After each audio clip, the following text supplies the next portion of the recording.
Yes. Present your presentation. You have 10 minutes. Kindly stick to the time, 10 minutes. All right. Please start. Good evening, everyone. This is me, Agnit Barua, a PhD scholar from NIT Silchar.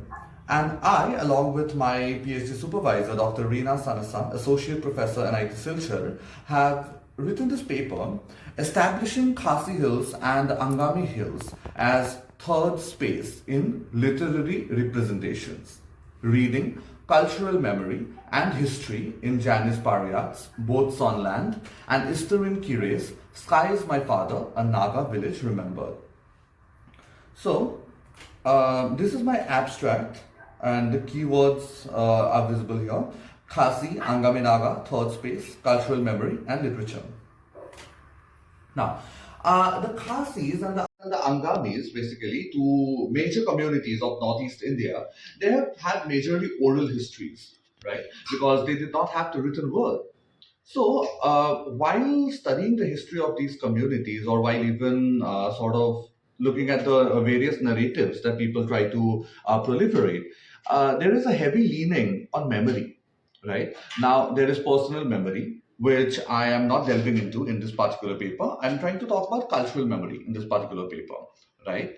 Now, the focus again is more narrow. Sorry, it's narrower. It's on Janis Paryat and Isterin Kire's books, right?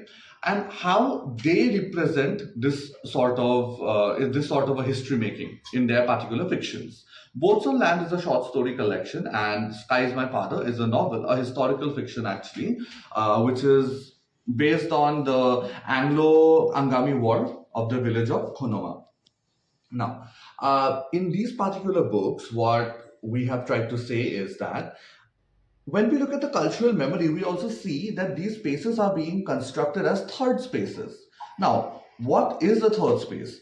I'll come to that in a later slide, but just to give you an idea, it is Homi Bhabha's idea. A third space can be looked at in two ways. First of all, it's a space where the oppressor and the oppressed come together, and the entire concept of oppression takes a backseat. It's a space of cultural hybridity. And the second way to look at third space is a space where the oppressed plan their liberation. Now, both these sort of things are seen in their fictions, in Paryat's fiction and in Kire's fiction. And that is how they wish to construct their own communities. So basically what they're trying to do, and what my thesis is majorly about, is that we have this grand narrative of the Indian nation, but to serve as counter narratives, how do we look at literature and how these authors and other authors along with them, how they sort of present a history of their communities and their land via their fictions, and how we sort of can use them as counter narratives. And while doing that, this is one way of looking at it, of looking at their history as a third space. Now, these are the primary texts, these are the physical areas in focus. These are my research questions. How do the concerned authors portray their respective communities in the selected texts?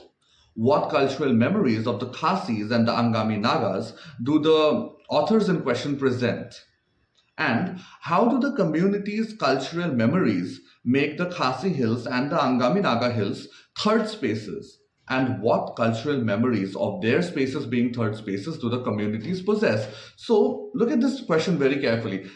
It's a vice versa sort of a situation. So in certain instances, we see that there is a particular cultural memory, and using that cultural memory, the communities turn their spaces into third spaces. And the other way is that they have a cultural memory, they possess a cultural memory of their places being third spaces. All right? I'll explain that in the later slides. And now, based on my research questions, these are my research objectives. Methods and methodology, it's obviously a qualitative analysis wherein I primarily do a textual analysis of the two books that I have taken, but there is also a bit of discourse analysis where, to understand a particular sort of thing written in this particular book, we need to know some particular thing about the Khasi culture or the Angami Naga culture, or let's say something about their folklore, right? So there is a bit of discourse analysis on the borders as well. And the two ideas that I'm primarily focusing on are obviously cultural memory and third space. Now, coming to the first book, Boats on Land. I'll just, give a couple of examples. There are examples galore in the books, but since it's a presentation and there is a time constraint, I'll just, look at a couple of examples here. The story of Uthlen, the man-eating snake, and its interactions with humans. Right, it's majorly focused on in the stories echo words in this particular collection of short stories. Now, Uthlen was a man-eating snake in Khasi folklore who, in a particular instance, humans, with the help of their gods, defeated. They killed it, right? But a bit of its meat had remained, right? And then from that bit, it regenerated. And then it started living in people's homes. And then people started keeping it and training it to harm the people that they wanted to harm, right? So in this situation, Uthlen, first of all, was someone who was oppressing humans, and then later it became someone who was being controlled by humans. So it's a perfect example of how Khasis have this cultural memory of of a blurred oppressor-oppressed line. Who is the oppressor? Who is the oppressed? Once the oppressor has become the oppressed. Once the oppressed has become the oppressor. Right? Now, similarly, the case of the doctor who also practiced shamanism. It can be found in the story at Kutmadan. Here, this doctor who has been trained in Western medicine also practiced shamanism, and it's very clearly written. The pull between tradition and modernity has been very beautifully written by Janice Pariat in this particular story. So again, Western medicine is a concept brought in by the oppressors, the colonizers, the Britishers, right? But then again, to solve some of their problems as well, his shamanistic capabilities were invoked. So what does this show us? Then it's a place of cultural hybridity. There is the culture that the British have brought. There is the culture that the Khasis have always practiced, right? Next, the European girl who had a prophetic dream. Prophetic dreams. Who paid more attention to prophetic dreams? A community like the Khasis, not the Europeans, more or less. As in the ideas that are shown to us of Western science. But she, being a European girl, she had a prophetic dream, and that dream came true in this particular story, right? So again, cultural hybridity. Using incantations, a Khasi shaman battled the British, right? In this particular situation, look what happens. Incantations, oral traditions, the spoken word, that is the Khasi culture, right? Using that, the Khasi shaman battled the British. It destroyed a whole, a whole regiment of people there. Again, cultural hybridity, strength of the oppressed, planning, and before that they were having meetings, right? That how to drive these people away. So it is a space where the oppressed were plotting their liberation. Again, third space, right? Now, also in that third space, they were using their culture, which is at the end of the day, culture is a cultural memory. Now, Sky is My Father, a Naga village, remember, focusing on this book. There is an unclear strong side in the oppressor-oppressed binary in the Anglo-Naga war, right? There is a time where the British barricade is almost broken. There is a time when they are on siege. There is a time when the Angamis are winning. And then at the end of the day, the British win over the Angamis, and it's like a back and forth, right? And during this time, both the parties, the British and the Angami Nagas, they take on each other's culture, right? That is beautifully portrayed in this book by Isterin Kire. And I think that is just, the definition of third space, right? How during the, interaction of the oppressed and oppressor, how they take on each other's culture, right? Levi's son, Sato, he becomes a Christian. All right, 2 minutes left. Yes, I'll just be wrapping up here.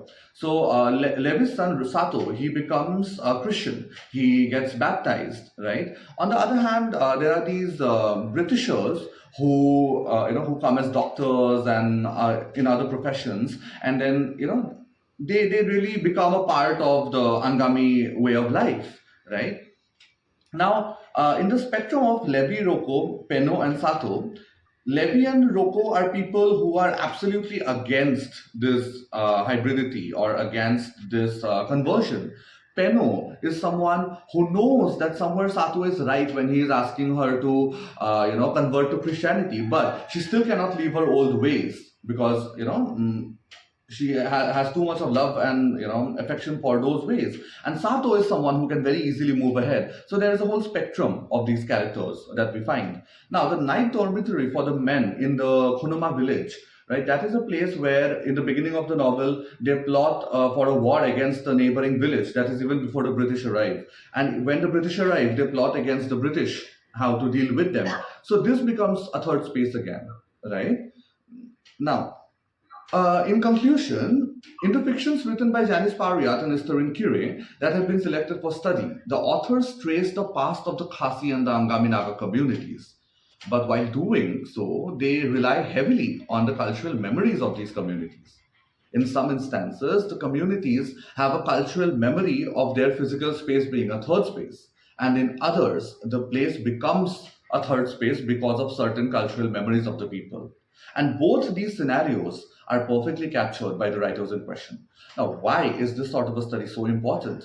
Because when we're doing our literature review, the post-colonial stance just in a very oversimplified manner, just portrays Northeast as the margin, right? But looking at it as a third space, it makes it a bit more complex. It makes people have more questions. It makes the understanding more nuanced, which is deserved by this space. A more nuanced understanding of their history is deserved by the Naga Hills and the Khasi Hills for a better understanding of their histories and for better counter histories to the grand narrative of the Indian nation. Thank you so much. I just want to ask you something. When you mention about the Khasi narratives, have you been towards those spaces? Have you been towards to Kutmadan and other such spaces? Because since I come from that part of the country and I have some of my students who are from that part, I feel as a researcher you also need to visit those places and to find out what memories the people have.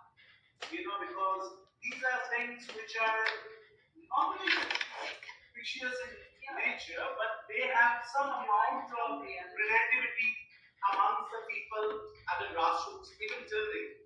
So I want to know, do you intend to go down to the ground or you just going to complete this without going there? All right, sir. Thank you for your question. So, first of all, I do totally agree with you, right? That going to the ground, of course, gives us this new vista of knowledge. But then, so for this particular study, I have taken only the textual analysis. But then again, even in this, I have mentioned that I have done a bit of discourse analysis. I have studied the works of, let's say, Kinpam Singh Nongkinri and other people who have written papers, or Khasi people, not other communities, Khasi people who have written on their culture and all. So with those ideas backing us, I have tried to understand, or we have tried to understand this particular text that we have picked up. But this is only for this particular paper, for this limited research. But then, of course, there is all sorts of intention to go to those places and maybe even conduct an ethnographic study, right? So there is completely totally an intention to do that.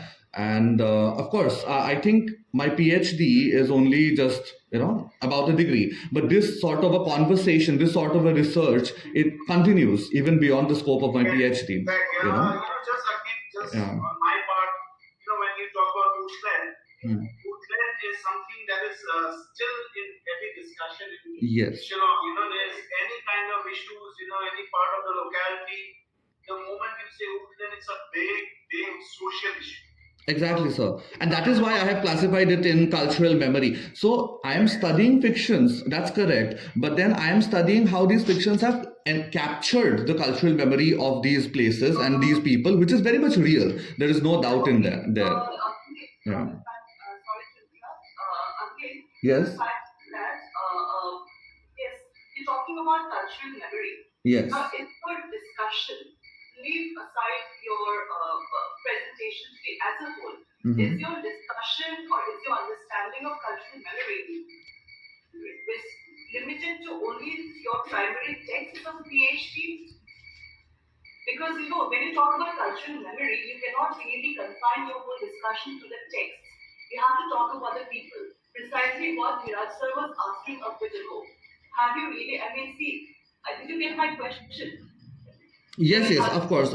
I do get your question. But then, ma'am, the point here is that me being a student of literature, so I started off my work focusing on the text. And of course, like I said, there is the element of discourse analysis in our work. So, of course, we have to understand the people about whom the texts are. But then, my primary work is how these particular texts are representing or portraying that sort of a cultural memory, right? Which is perfectly fine. It's I not understand. directly about studying the cultural memory or let's say cataloging the cultural memory. It's not directly about that. It's not.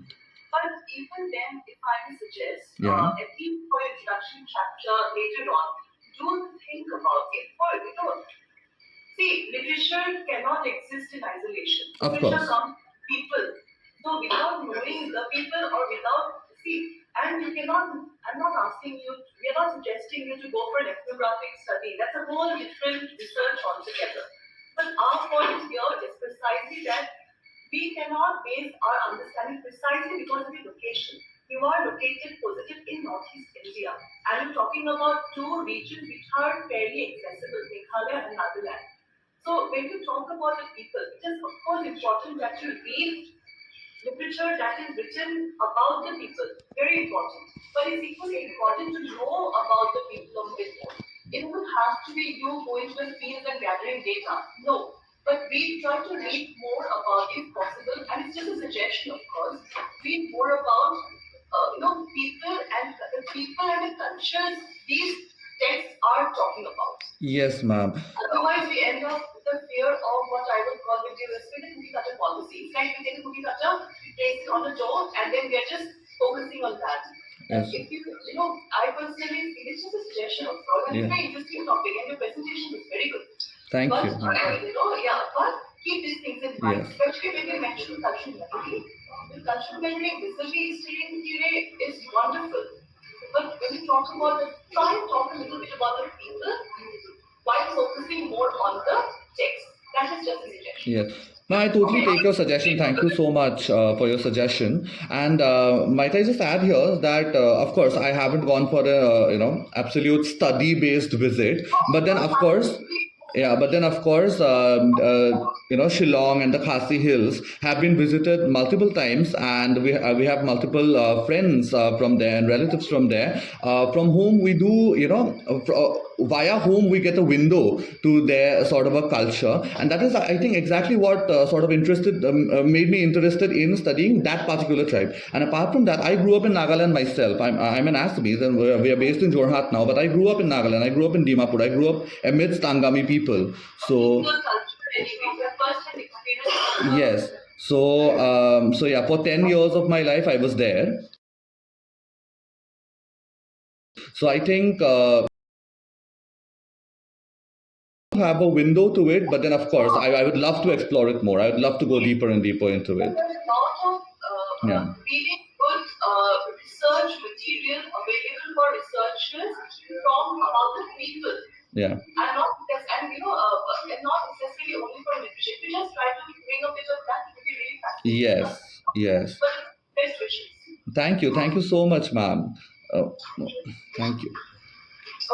I think we don't have the people. Thank you so much, Rajat. We move on with the next presenter.